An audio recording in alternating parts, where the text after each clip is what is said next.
Furman police officer is recovering from serious injuries after a crash that nearly claimed his life. According to the university spokesperson, the other vehicle involved in the crash was reportedly stolen. 7 News reporter Stephanie Borman is joining us here at 7 on Main tonight. And Stephanie, we understood there were very few details about the driver of that stolen pickup. Amy, that's because according to the university, the driver of the stolen vehicle fled on foot after the crash happened last Friday at the intersection of White Horse Road and Fars Bridge. It's been almost a week since the Furman police lieutenant was hospitalized, but his recovery and unbreakable spirit is inspiring his coworkers.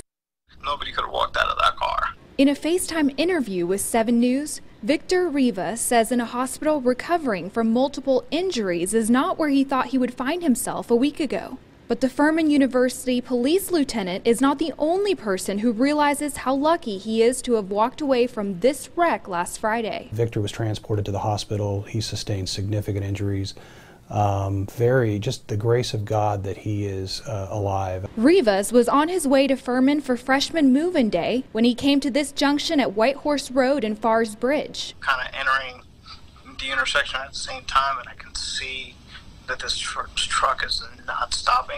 The lieutenant says he tried to swerve out of the way, but the truck collided with his car, totaling his Mustang. By the time I woke up, somebody was dragging me out of the car. Furman Police Chief John Milby tells 7 News the driver of the pickup truck ran from the scene, and he later learned the truck that crashed into Rivas was flagged by investigators for being reported stolen. Just such a cowardly act to crash into somebody like that, injure them, and then flee the scene. And yet Rivas isn't holding it against the driver of the other vehicle. You almost took my life, but I still forgive you. With the support of the Furman Police Department, Rivas is finding the strength to heal because he's ready to get back to patrolling this campus. I miss my students. I love my students.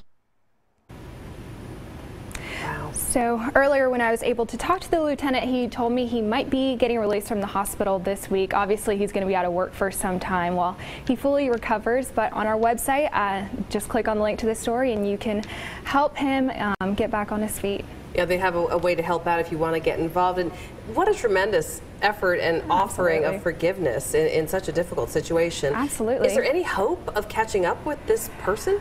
You know, it's going to really depend on the community to come forward. If they know anything, if they saw something, you know, it's just all it takes is one little bitty clue and they can make a break in the case and help this man. Call in those tips. Thanks, Stephanie. Thank you.